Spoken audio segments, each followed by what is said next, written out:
yanlışlık olmasın. Nereye gidiyoruz?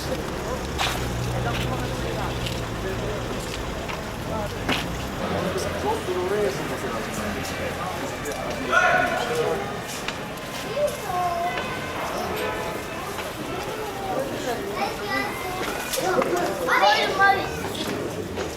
Kalk. Hello. Hello. Dur kalsın.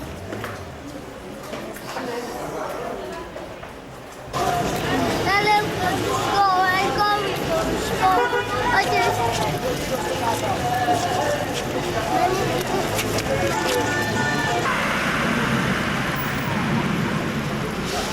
Herhalde Ahmet'in başlığı yaptılar.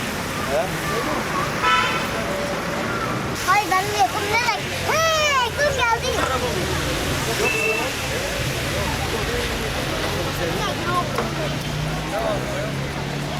Abi bundan yine 50 mi gidiyor?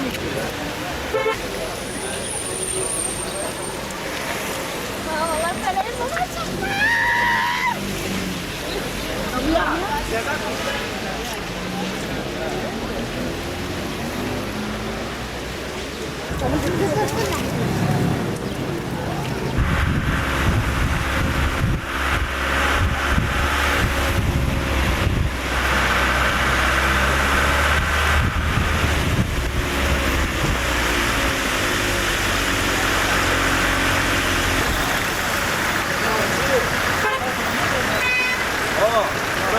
Ya kuşi. Kaç lira ver kuşi?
Olmadı mı? Ne var?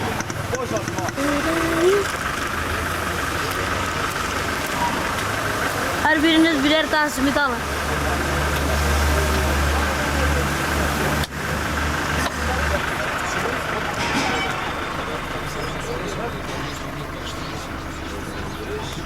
Devletin sayısı ne kadar çok olursa o kadar kötü.